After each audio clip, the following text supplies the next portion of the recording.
Oh, just let me That clock keeps ticking like a metronome in my Welcome to this week's episode of the Tell You What podcast with me, Talal Jomar, and Sean McAlevey. We are proudly sponsored by RainbowCompetitions.com. They're a brand new competition page, so your chances of winning are pretty high. There's some fantastic prizes up there. Check them out, RainbowCompetitions.com. They're doing prizes all the time, and even better, we have a wee discount code for our valued listeners, Tell You What 20, which gives you 20% off your order. So that's how much we value 20%. Do you know the negotiating we had to get through to get 20% off you people? They wanted to give us Exactly. 5, they wanted to give us 10. We said, make it 20 and you've got a deal. Exactly. We had a border with those guys. No, they're two good lads. And yeah, check them out, rainbowcompetitions.com. And with that, Sean, how are you? I am good. Well, I'll tell you what, I'm good and I'm bad. Bad week for myself. Down, relegated out of Division 2. It's a tough weekend for the Morn men. With So's Tyrone. Tyrone's out as well. It's been a rough week for us sports fans. But Has- this is normally the stage where I do a roundup of what's coming up on the show, but we haven't really prepared. We've been doing a few of these on a Monday night recently. Just you've been a busy Yes. man with your play being on. You've got the big Middle East Beast show coming up, so I'm sure we'll touch on all that. I have a big announcement for this week as well. Actually, I've got something very exciting happening. We may as well get into it actually off the rip. Yes. This week, I've nothing really talked about last week, but this week I'm entering a darts tournament. I've been invited. Oh, yes. I've been invited down to Galler's Bar on a Wednesday night. I was doing a TikTok live the other day, and a guy messaged me. What was his name? The Goose 180 or something like that. So this is going to sound really dodgy. Tell me this doesn't sound dodgy. His name's the Goose 180, and there's a darts tournament on in Galler's Bar on Wednesday night. What time is it at? Like 7 o'clock. 5 are in, and I don't know what the winner gets or anything like that, but apparently the average throw is 40 to 60. Like that's what the average scores people get. And I'm like, on a good day, I could get up around 55. And I'm not going down to take part. You know what I mean? Yeah. It has to be very exciting. Are you gonna record any of it? Are you gonna shoot content? I'm gonna try and record it. Unfortunately, I can't record my usual stuff. Like I'm not able to put my phone in front of me and record both because apparently it's very off-putting for every other fella that plays darts for me because I think they're gonna throw a fucking javelin into an iPhone 14. This is how I picture the scene. You walk in, do you know, like them old country and country and western bars when someone walks in, everybody just stops and turns around. Somebody with a BMI under 35. Like, yeah. I come in look like an actual athlete. They're going, where the hell is he going to? They'll be like, you want a pint? I'm like, I'm not drinking that. And they're like, what the hell is going on with that guy? Like, I should take out like a wee Tupperware of like chicken, broccoli, and rice. Start eating them, freaking them out. That's it. But I'm meant to be getting like a custom jersey delivered as well. It hasn't came yet, but I would have loved to have shown up with like the custom jersey on. My darts are absolutely terrible. Like I've got like a really cheap set of darts, so they'll be like, state of this boy. But I'm hoping to go in like through the boy at 5-a-side that wears like some Deco boots. Everyone's going, he hasn't got any of the gear. He's shite. But then just obviously see if I get one win. I want to draw the shittest guy at it and just beat him, and I'll go home happy. I don't really care. I don't like the idea of being there all night. Do you know what I mean? Yeah. 1 minute, just come and tell everybody that you want it. Yeah. You get one win and then I'll carry you forever, and then I'll never have to leave the house and play darts out in the wild ever again. This is gonna blow your mind, Sean. Right? And I know you're gonna look at me and go, "He's talking shit here." But a long time ago, right? I was quite handy at squash. I did not expect that to come out of your mouth. Right. So, me and another fella from work used to go. After work on a Friday, 2 of us played squash. Great crack. We were just playing, and again, something similar. The boys who were on the court after us went, "Here, lads, there's a charity squash tournament next week. It's £20 enter." It went to like the Aerobilis or something, and I was like, "Oh Jesus, sir, we've only been playing 7-8 months," and he was like, "No, sure, just enter anyway. Sure, it's only for the laugh, right?" Yeah. So I rock up. Now I did have my own squash racket, right? So I rock up to play this guy. This guy has all the gear. He's about 4 or 5 different rackets. He's got a sweatband on. He has the proper shoes, everything, right? I beat him. No way. Yeah. Now, this guy must have had an off day, right? I beat him anyway.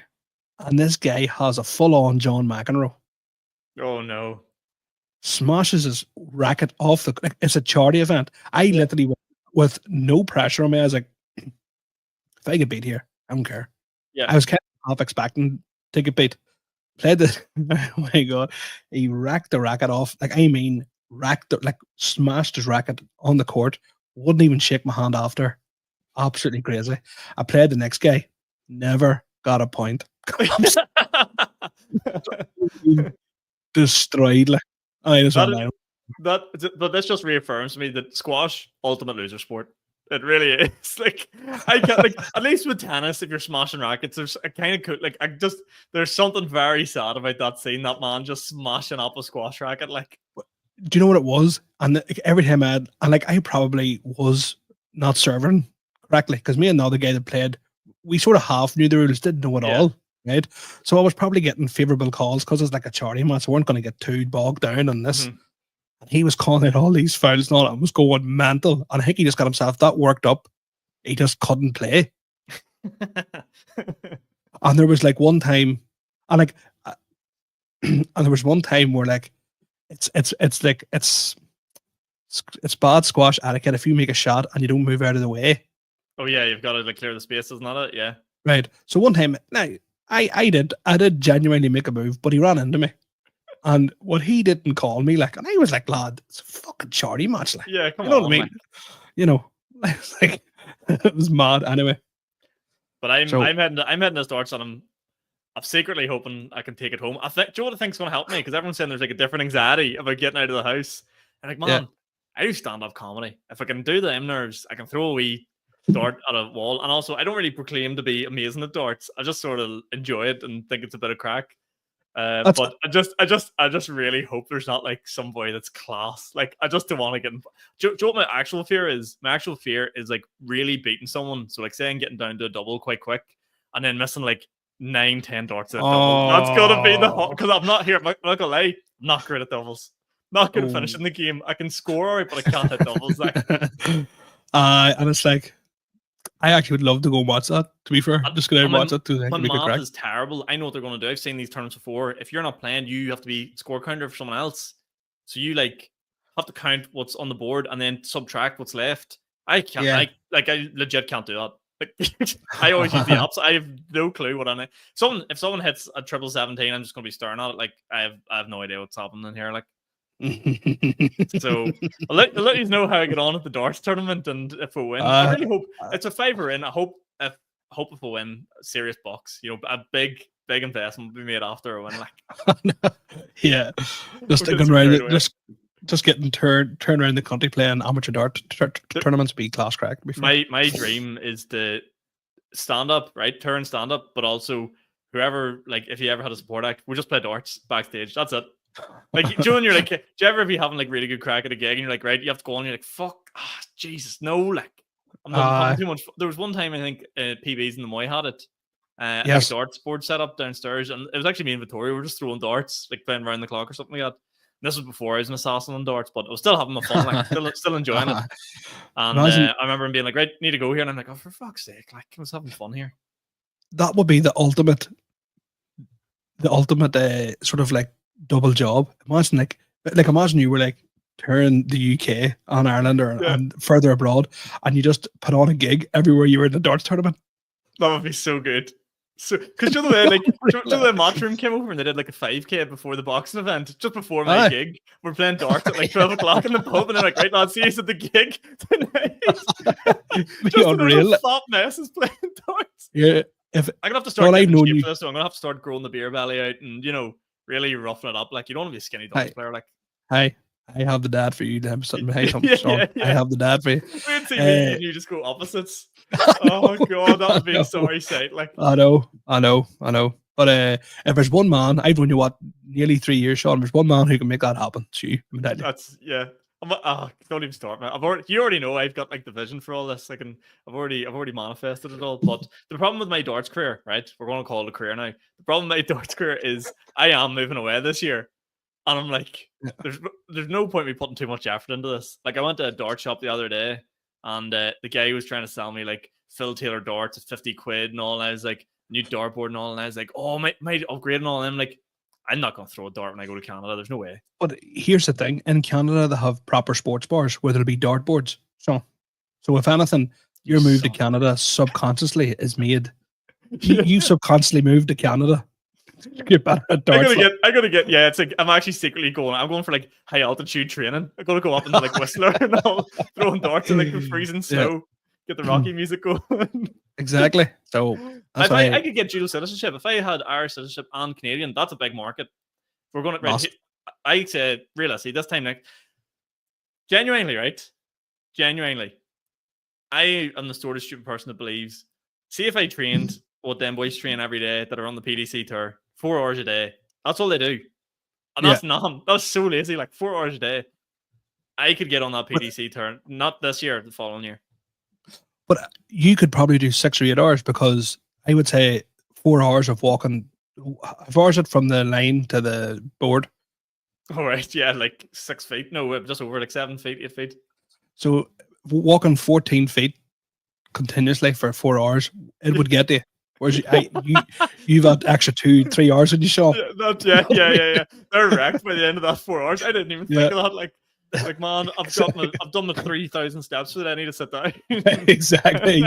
You've a good 7,000 extra steps in you. So here. So yeah, watch this space. Watch this space on the doors here. I want to chat to you about your big weekend. Could we chat about the play? Because I've learned my new favorite. Just like everyone has their own versions. Like there's Dart Sean, there's Comedy Sean, there's Gaelic Sean. Play Talal is my favorite version of you I've heard of, and I didn't get to go see it unfortunately. But you're doing the play down in the Crack Theatre. Yes, so it was a play called Drinking Habits, and it's a farcical play, so to speak. So now for whatever reason, I don't know why, when it comes to like 2 weeks out from the show, there's a wee switch in me just goes, and I turn into a full-blown diva, right? Like a theatre diva, which is just so much worse. Right, yes. And this is amateur theatre. Like, there's other amateur theatre groups near me that put on, like, quality. Like it is quality shows, right? So this is Conference League, right? This is the Panorama stuff here, right? And I am losing my shit, and there's another comedian was in it, Stephen Campbell, super good lad, and even he was like looking at me sometimes going, what is wrong with him? Like, yeah. But anyway, so on the first night, I am stressed. This is how stressed I was. I had to go get my bloods done again on Thursday, and I was getting my heart rate checked and whatever else too. And the nurse goes, "Oh my God, you must be really scared of needles." And I went, "Why?" She goes, "Your heart rate's like 140." Right. And I was like, "What do you mean?" She goes, "Are you really scared or nervous of needles?" And I went, "No." She goes, "Well, your heart rate shouldn't be 140. And I went, "I'm not gonna lie, I have a play night. I'm absolutely stressed." And she was like, "You need to calm down." Like, she was like, "This isn't good for you." Like, she goes, "You shouldn't be this stressed." I got my bloods on at 9:15 on a Thursday morning. Oh my God. I was freaking, oh my God. I was like, right. Went in anyway.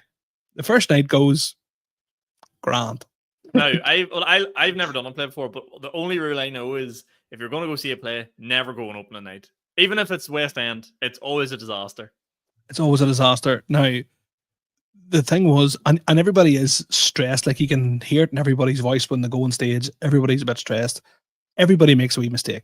No problem. So I went, right. But the problem is, what happens is sometimes you get compliments. Like, when you think you've done badly, you get compliments, and it gives you a wee bit of false sense of security getting into the second night. So the Friday night came, and there's a bit in it where me and another person's on stage, and our cue to go off is like a noise from the side of the stage, right? That noise doesn't come. Oh shit. So I'm looking at this girl on stage, and she's looking at me, and I'm looking at her going, how are we going to get out of this? So do you know what, you'll understand this. Do you know when you do a punchline and you get nothing? Oh, when you're doing stand-up, silence. Sitting in silence. It's very comparable to that, right? Only like, we're both looking at each other going, how are we going to get off stage here? Because the rest of the scene makes no sense if there's no noise. Right. Okay. Yeah. So to be fair, the girl on stage does somehow pull a line out of her. I know where she pulls it out of, but it's sort of okay enough for us to make our exit. I go out where I'm supposed to go out, and I go absolute. See, when I say I threw a wobbler, I go mental. Soupy actually walks away from me. It's not his fault that this has happened, but I am giving him everything I have and going, it's a fucking joke. Fucking stand backstage with fucking scripture hands, and I can't fucking make a noise again. Fucking I am. And I'm literally going mental, right? But the play's still going on, like the play's still happening. Yeah. And I can't get calmed down. Like I can't. Oh my God! There's people coming over going Thrall, and I'm like, so I'm. it's near the end of like half time in the play, so I go on and be all like, yeah, all happy and Laura come back off stage again, back into the wobbler. Half time comes, right? I go into the change room and just unleash a barrage. Like it is. Soupy's said it right. I was like a da at like a youth football game shouting at the ref. I was going ballistic. And I was right to. Do you know what I mean? Because the Saturday night and Sunday they didn't forget to make the noise, let me tell you. I probably haven't slept since. You know, I can't picture this. This is what really bugged me about it. I wish you could see it, because you don't come across angry or shouty, or you get I know you get annoyed, but like you don't like lose the bop at people. So see, but it's not even that I'm angry inside. It's physically visible that I'm annoyed, because I am like pointing and I'm like going mental, and like it is insane how angry I was. Like, and this is a bit of a side note. Every parent should watch Adolescence, right? I'm not going to get into the depths of it all, that sort of thing, right? So I would have a temper. So I have been actively trying to like, because I watched it and then Claire, and I was like, Claire, what's that? I'm going to make an active thing to control my temper, and I want you to help me enforce that, right? Right. Friday night, I am going mental backstage, and once I get calmed down, after all, I remember like driving home from the theater and went, I am a hypocrite. Like, like I was angry for 30 minutes, like, you know what I mean? But no, the play went, you know what I mean? People enjoyed it. It happened. People enjoyed it, and I think once I had a good chat with a cast member on the Saturday before I went on, because I landed on the Saturday, and again I was quite like stressed, right? I was quite again so stressed, and she was just like, Talal,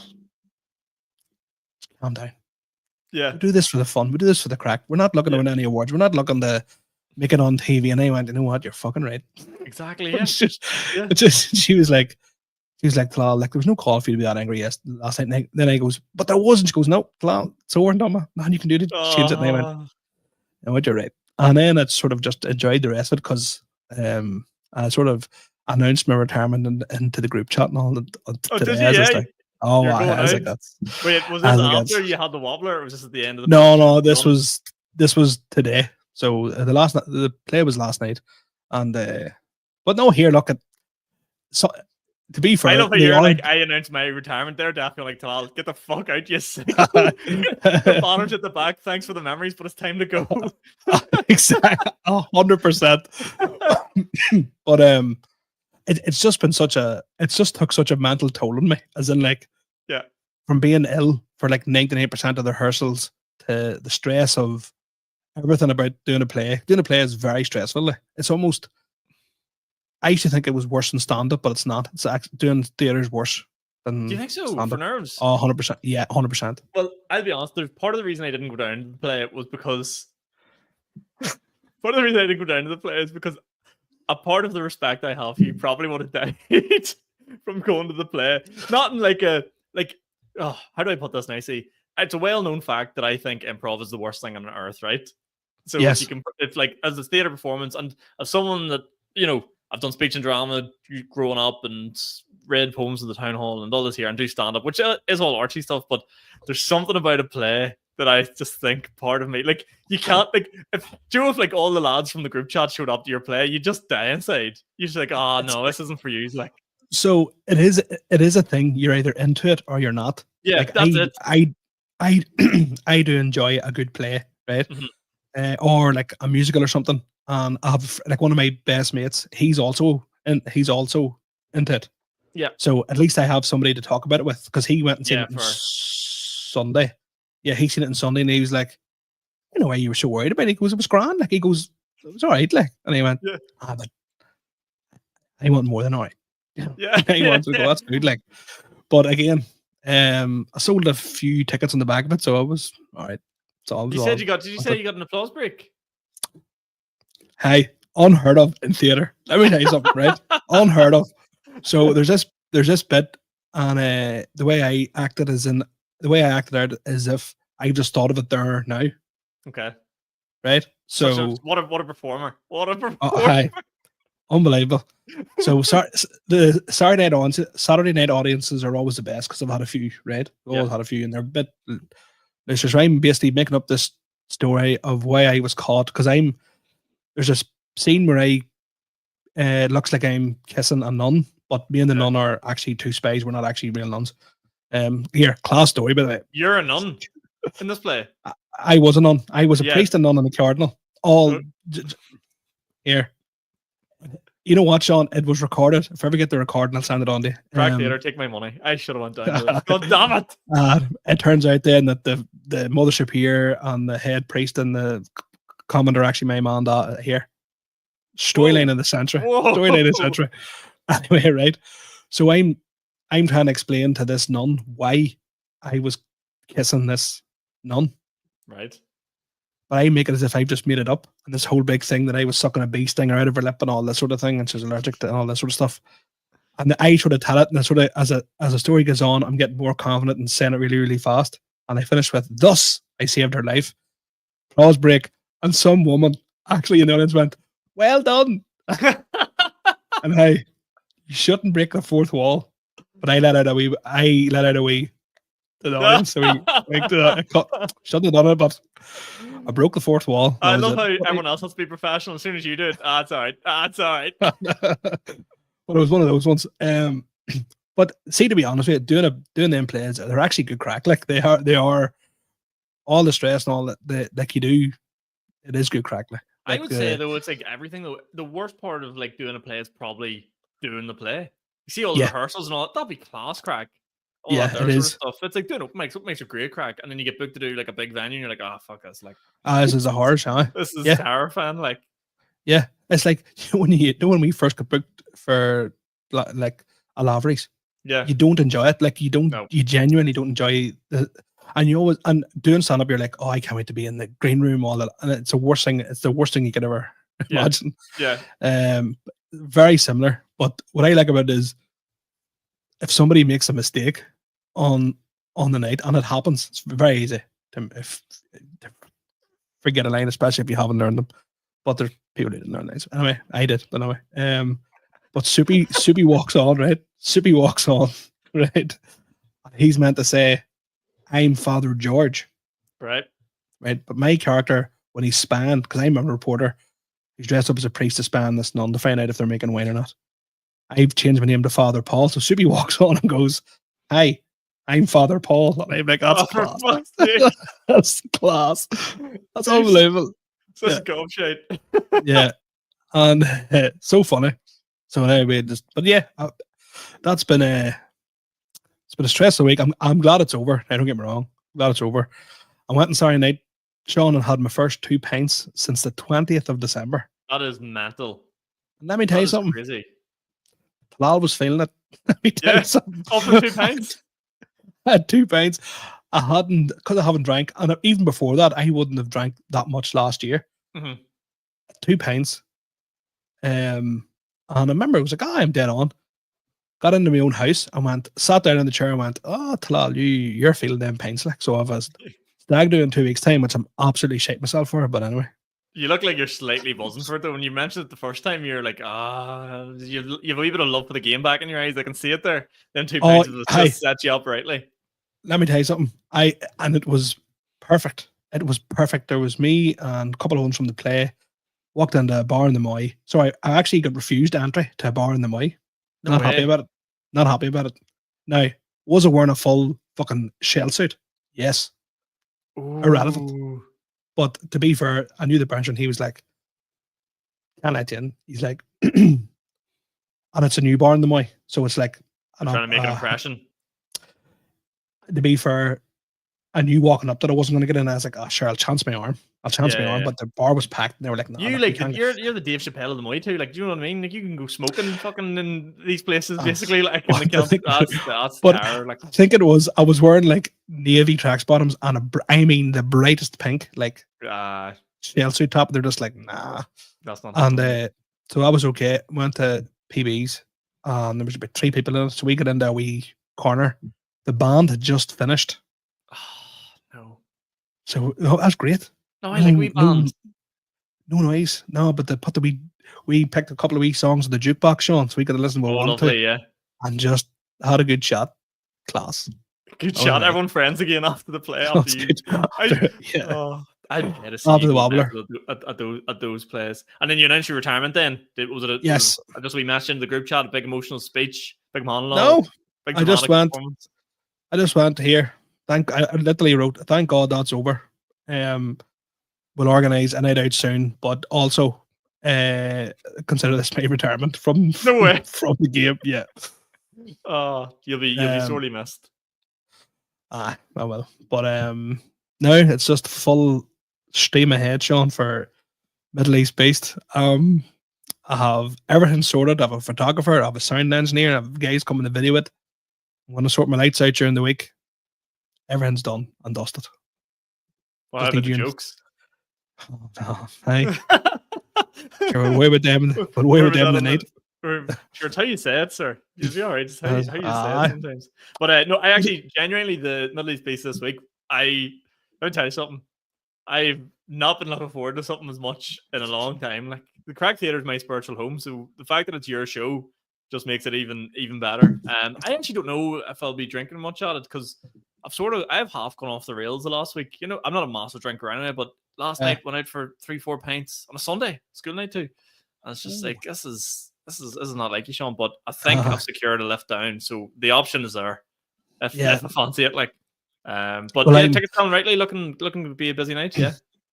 Yeah, well, I've sold them on a check there 134 tickets sold there. So here I'm absolutely over the moon, to be honest with you. I'm almost a bit.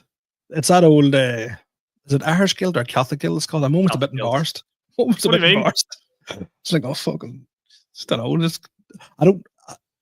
I'm not used to good things, Joe. No, I mean, like, Joe got me about one time I did a show. It's like you've charged people in, so you're like, fuck, this needs to be good. Like, this can't be shit. So I know, and I am confident enough. Like I am because of I'm like there is bits of it that are funny. Like there's a few else in there somewhere. Like, you know what I mean? I'm just like, but no one I'm racking my head about. I need to change. I need to like rejig my opener. Why? Because people know who I am. Oh yeah, I wouldn't worry about it too much. Like, don't play with a crowd that know you. Do you know what I mean? I don't know. I would just do it the way you normally do it. I don't think you need to change it too much. I'll change it a wee. I'll rejig it a wee tiny bit. Like, so. Yeah. That's always the fear, because then you think like, oh, maybe one. Do you know what's the worst? When you have like people come to the show and you're like, they might have seen a joke before, and you're like, oh, well, I can't do that. And you're like, nah, you can't play it as a 3%. You need to play it fucking crowd. Like, anybody who knows, they'll know, like that, because anybody that told me they're going, I went, it's literally nearly every bit of material I've done from like I started to now, and it's just like, so. But yeah, so I'm honestly looking forward. Like, I'm really looking forward to it, but just want it to be now, if that makes sense. Just want it to be. Just get it over. Like, I've actually got a half day in work booked on Friday. No way, class. I had a wee bit of time in lieu or something to use, and it was like, Friday, Middle East based, get down the road good and early. And well, I'll probably be there from about 9 o'clock in the morning, no doubt. Stressed out a bit. Yeah, your heart rate's but no, it's great to have spare time again, because the last couple of weeks I haven't any fucking time to myself. So yeah, and then so it's been but I have to go tomorrow night. You have to get a new outfit for it, like, so we have to get new outfit. Are you getting new clothes? What are you wearing? Yeah, this is stuff I love. Are you going full chic? No, what I'll do is I'll probably get a new set of like combat-y kind of things, and a nice pair of goodies, and like a plain. It'll be a dark t-shirt because I'll be sweating. Yeah. Also, see when you're filming, like dark colors just film better. Like it looks way better if you ever make clips out of it. Stuff like that, it's far better. Like because I hit a major milestone in my weight loss there on Friday. Right. 3 full stone off, Sean. I know. Unbelievable. Unbelievable. See, if I lost 3 stone, I'd be fucking bad neck. Like, Jesus Christ. So I'm probably I think I'm the weight I was in about 2021. So 4 years ago. Exactly. Jesus. So I've been up and down from then. So but yeah, so because do you have any like you don't have to answer this, but do you have any like old stuff that you'd be like, I'd love to get back into that? Like an old football jersey or like an old something and you're like, that's the goal right there. No, it was actually thinking of, do you remember that first Arsenal jersey I bought? Do you remember the one I bought off like the AliExpress one? Yeah. That was like couldn't get over my belly. Yeah. If I fit into that, I have lost ridiculous amounts of weight now, to be fair. But I'm not aiming for that. But there's a couple of old Arsenal tops that, like, you know, Ozil's 4 letters long, doesn't take up that much space in the back. Like, it's Ozil. So if I get that Ozil in the back small again, I'll be delighted. Like, so yeah, a couple of wee things there. Fair play to you. Fair play to you. My health is off the wall since the start of the year. At the start of the year, I was going flying, and then I don't know. I just do what happens, right? And getting healthy is just no crack. Like it's not. There's like I did at the start of the year. They're going to the gym, and I felt great and all this here, but it's just like didn't go out to do anything. If I was going out, I'd treat myself to like a coffee, and a coffee just doesn't hit the same as a pint. Pints are just so much better than coffee. And going out to I nearly joined a run club at the start of the year, and I'm like, what am I doing? Get a grip here. Like I was doing them coffee run clubs. You're like, no, what are you at, lad? I'm gonna say something. Runners are up there with high roxers and cross fitters. Like, don't even start me on high roxers. Don't eat. Why is every fella topless at that? Every single like. Does Usain Bolt run the 100 meters with his top off? No. Only I don't have enough self-confidence just yet, but I actually might turn up to a high rocks in about a month's time, take my top off, just to ruin every photograph.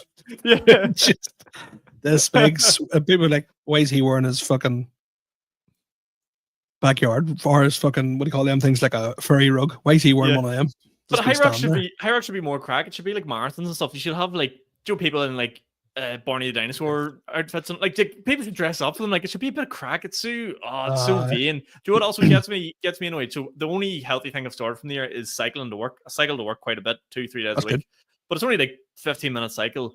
See boys that cycle in the full, like I call them cycle wankers. Do you know the boys that wear like the lycra and the skin on, the lights, let me tell you something. There's absolutely zero need for that. I cycle past them boys in jeans and a coat. On a bag on my back and going, there's no reason for you to be dressed like that. This is absolutely embarrassing. Like, I should not be oh, God, so, and they've got the wee stupid shoes that click in. I'm like, lad, there is no reason for this whatsoever. Can you start smoking, Sean? Nothing be funnier than that image of you. Right, lad, this is I used to be a cycle wanker. What happened? You tried? There's stick to something. Now, the cycling, I got into the cycling bike to work scheme. Scam, right? That's a scam for start, right? That is a scam. Because you just end up paying out your wages. Yes. But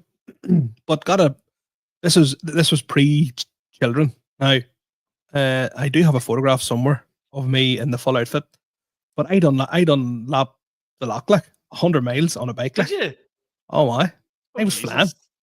And like I remember when in one time, this is again pre-childer. You had a few bob in the pocket, like. Yeah. But I said to myself, because the first bike I got was fucking lovely wee number, and then I went, you know what? I'll upgrade the wheels in it. Brand new set of wheels. Went in, and the guy, Pat Bloomer, the greatest salesman of all time. Do you want to know why? He's honest. Right. So I went in. And he goes, see, for the price of new wheels, he goes, you could probably, and a couple of hundred, you could buy yourself a new bike. Right? So that's okay. He then says to me, what bikes are you interested in? And there was this bike called an Argon 18 that I loved. I was like, I want one of them. Right. And he done this exact head movement here. and goes, "See, to be honest with you, boys like you just wouldn't be too confident on it." That's class. And I went, "Right." And he says, he goes, "But you need the cube." He says, "Another bike make." He's like, "I'm telling you." And he says, "If you don't believe me, you can take." He goes, I actually had got to know this guy pretty well. He's like, "I'll give you an Argon 18. You can take it for a spin and let me know." And I says, "No, I'll trust you." And he was right. Like, a lot of people, to be an Argon 18 rider, you have to be How much in do shape. one of Like, these bikes cost you? What's an So Argon the- 18 going to set you back? oh, but 1800. What? So That's more the than I've last, spent on a car. That's insane. so the last bike I had was it was 1800 as well. Cube. What the fuck? Yeah. Lad, that is insane. The bike I have in Yeah. cycle work on cost me 50 quid. I basically mugged a Chinese guy on Facebook Marketplace for it. He got absolutely manhandled outside a spar. Drew the spar opposite Lavery's. Right there. Yeah. We man didn't know what was coming for him. He goes to me, I want 150, and he had the pump, he had the helmet, he had all the gear with it. And I get on the bike and cycle down the road and back up again. And he's like, "I want 150 for it." And I was like, "How come you're selling the bike? It's a good wee bike." And he goes, "I'm moving to Australia tomorrow." I went, "You shouldn't have told me that. Shouldn't have told me that, mate." I goes, "I've got 50 quid cash with me." And he goes, "Well, there's your cash machine right there." I goes, "There's no more money. That's my max budget." And you can just see him raging. So he wanted 150 and I paid 50 quid for this bike.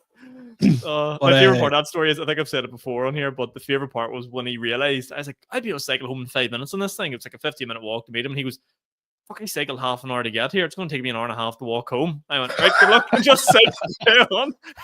And he hardly had money to get a taxi. He only gave him like 50 quid. Oh, it was so funny. That's nearly a bit.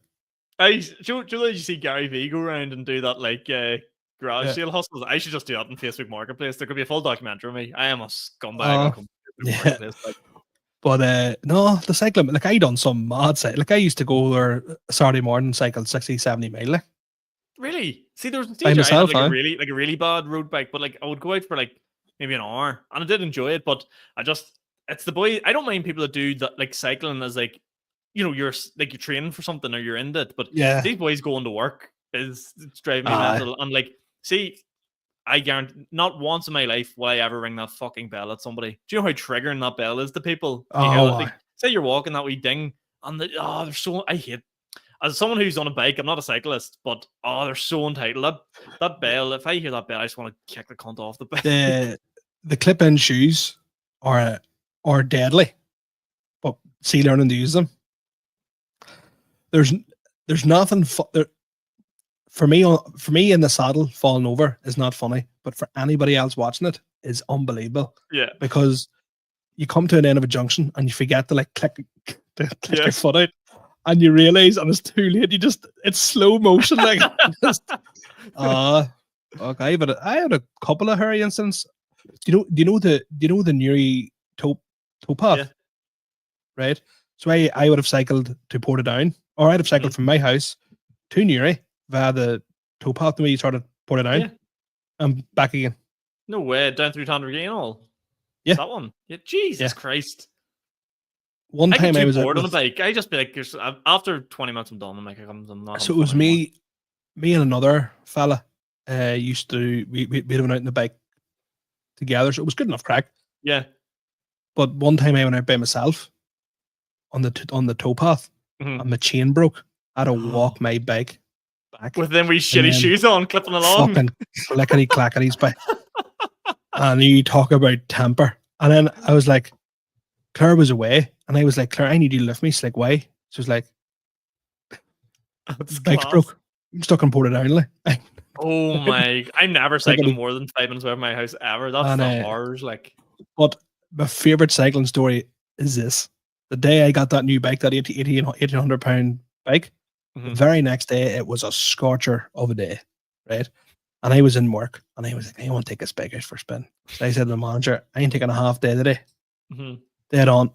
Got home, onto the bike, cycled to Castle Leslie, right? Which is about. It's like near Monaghan, right? Right. Cycled it's close enough to Monaghan. Cycled to Castle Leslie. And I say, no, at all. Have we pint? Have a pint. And I mean, it's about 20 degrees. I think it's late. I'll just take an wee one. Order myself a wee sandwich. No problem. A wee sandwich. Another pint. Because I've cycled a lot and sweat a lot, I'm a bit dehydrated. Oh no. Next thing, the fourth pint gets ordered. I'm here for the day. Like. Yeah. Right. It comes about 8:30, 9. Claire's like, where are you? And I'm like, starting the bike. It's like, where? And I was like, Castle Leslie. It's like, it's dark, like. And I was like, I need you to come with me. I'm about 10 pints deep here. Full. I was in my element, like, because I was as when I was smoking at the time, so I was in the wee like area smoking away. Oh my God, nonsense. That is bliss. That is talking nonsense bliss. To absolutely anybody who would talk to me. Just me and the fucking. And you're in the full gear, the bike gear. No, full whack, like the full whack. But so I had like, they were called like bib shorts. Mm-hmm. So, because if you wear just normal shorts, sometimes they can fall down, not fall down, but slip down. You want to be cycling with your ass hanging out. So I was sitting, right. I had my like sort of cycling top off, but I had like a light t-shirt on the two, like, so they're like, what are they called? Suspenders nearly, if that makes sense, that sort of thing. Yeah. So you pulled the bib shorts over, and I was just sitting by, and I mean, this was great. And they're clickety-clackities and all of his class. Like, have the time of my life. Can I say something? You've given me the full like this episode. Out of all these hobbies, I know. Squash, plays, and cycling. I named the episode "Get Rid of International Breaks." We haven't talked one bit about anything to do with international football. Oh dear. We may as well chat it before we wrap up here. But have you watched any international? It's the worst thing on earth. It's up there with bikes. I'm not gonna lie. Because of the play, I haven't really paid much attention. I did see that Miles Lewis-Skelly scored in his debut, Arsenal player. Disappointed that England won, of course, but delighted for Miles Lewis-Skelly. The Republic.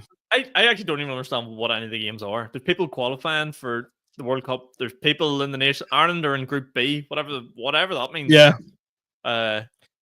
Ferguson. I'm so confused. Even there was like no real good fights either. No. Oh, did you watch that? Did you watch that UFC London? No, missed it. It was horrendous. Like Keelan Loughran got a win, which was the only bit of good news out of it. Really, Leon Edwards got smashed to pieces of here. Yeah, he 1 round, he didn't land a single strike. Oh my God! It was completely slammed out. But it was just like Joe just one of them nightmare matchups where a guy just wants to take you to the ground and smash you. I hate that. And like the crowd, people were leaving. You could see it was I think it was in the O2 in London, and like the atmosphere was looked terrible. The fights were all terrible. I think by the time Leon Edwards came on, they're just like, this has been crap. Like people are saying one of the worst UFC cards in quite some time. See, the thing about it is, it's like you go back to UFC 5-6 years ago. Boxing was kind of boring, but UFC was lit. You had like John Jones was fighting. You had that guy, we won't mention his name, but he was like, regardless of his bullshit, fucking being a scumbag, he was entertainment. I thought, like, I mean, you're talking prime, this guy. Mm-hmm. Jose Aldo, you had Max Holloway, and all these guys who were in their prime, like, and it was just unbelievable. Even the to female watch. Fights and all, like all them ones, like Holly Holmes and all, like just unbelievable. Like because you had that whole Ronda Rousey thing. Do you remember she got absolutely emptied by Holly Holm and all? That was just, and what you call her? There was a Brazilian girl, was unbelievable to watch. She was Amanda Nunes, unbelievable to watch. All that class, like, and now because Khabib was a big wrestler, it's just ruled by Dagestanis. Just wrestling to the ground, like it's gone completely the other way now, and like nobody wants to watch that. I don't know. It's probably just like what I hate when sports do is when they like try and accommodate for the more entertaining thing. Like it just needs to go through this phase of like it's ground and pound for now until someone figures out something else. Yes, or until we find wherever the hell Ngannou came from and get that tribe over, because they'll just smash everything. It needs a UFC needs a superstar. That's the problem. Yeah, it does. I just think there's no like, there just doesn't seem to be anybody that everyone can get behind. Like Paddy the Body, I don't know. It just you need to be knocking boys out. No one wants to see people win on decisions or submissions. Because even what do you call him, Israel Adesanya, who is like one of the best of all time, he's shit now. Which is mad. Keeps getting, but he's just old. Yeah. But there's Leon Edwards, like world champion, and again, 2 losses in a row, and like I don't know where he's going to go next. The only one that seems to always do it is your man. What do you call him? Justin Gaethje. Like he is the top 3 eliminator fight. He'll never win a world title that way, but he's numbers. I don't know what he's ranked, but he's number 3 in my eyes. If you beat him, you're a contender. But they can't beat anybody above that. It's mad. Yeah. And he gets even knocked out, and he gets back up, and he finishes something. He's class. I really like him. Yeah, and then you have what do you call him? Dustin Poirier, and now retired as well. So you have like, and that was a good weight class, but now you've just there's no real massive superstar. And it's kind of like the problem with it now is like no one's prepared to like go through the whole journey. Like you need to get them in and get them on a run, and then there's hype about them. Like it seems like people get up the ranks very quick now. You win 2-3 fights, and then you're almost a contender. Yeah. So a friend of mine he's fighting again soon actually, but he's doing MMA, and he was saying he just had 1 fight, and he says if he wins 5 fights in a row, he can go into the UFC. Yeah, probably. Who's he fighting with at the minute? Some gym out of Ireland. Like he's about 7 foot animal, and he's a heavyweight. He's like, so anybody he spars is like, he goes, no harm to you, Shaggy, but they look like you. He was just kicking them in the face, like. Yeah. If you're anywhere athletic, like. So, he was like, the only thing is that they hit hard. He's like, just like big heavy guys hit hard. He's just like, so if I can avoid their punches, he says, I just kick them in the face. So simple, isn't it? It's the simplest sport in the world. They're going to kick you in the face until you get knocked out, like. Yeah, that's exactly what he does. Like, he goes, I don't let them grapple or nothing. He goes, just kick them in the face. Like, that's it. That's class. I'm really curious. We touched on it last week, but I'm really curious to see what happens with this PFL. I've started to see, I think a few tickets get a wee bit cheaper. I think they've went. Oh, okay. I've seen someone with a discount code up for like £70 tickets, which is the cheapest I've seen so far. But still dear, man. Like that's like buying it through a fighter. Do you know what I mean? Yeah, but here's the thing. If like the only person we'd be any investment in would probably be Paul Hughes. Like, yeah, there's a guy from Uri fighting a guy I know, Daki McLean, but like, yeah, everyone's there for Paul Hughes. Like, basically, you know what I mean? I think they're trying to fill it out with local fighters now, but I don't think it'll happen Daki because I've seen Daki fight. He's class, like, but what happens is they end up filling it with local people to like. To get like people that might not be Paul Hughes fans to go, but like it's a big fight for somebody from a gym, and they all buy tickets and they all go. But then those guys, you've seen some those guys aren't ready. It was like the Paul Hughes card with like the versus Dagestani. None of them boys were ready to fight anybody from Dagestan. That was absolutely insane. Bar Paul Hughes was the only one fit to do it. And they end up getting fucking beaten, like, which no one wants to see. But if you're at a hometown event and all the hometown fighters are getting sparked out, that's not good. No, it's not. That's not a good night. Like. Yeah. So we'll see. We'll have to see. Maybe we can get a wee box. Someone sponsors a box. What here? Rainbow Competitions. Get a box. Go in there. Raffle it off and fix it. All the tickets. Yeah. Exactly. But yeah, right. We'll wrap up on our international. Ireland secured their status in Group B. Don't know if that's happy days. Don't know what that means. Excellent. For them. But get rid of the international break. I'm sick of it. I don't actually think hot take. Should be no international breaks during the Premier League season. See, here's what I would do. Right, let the internationals be played by local lads, like amateur. Yeah, you can't be professional football and represent your country, like the Olympics.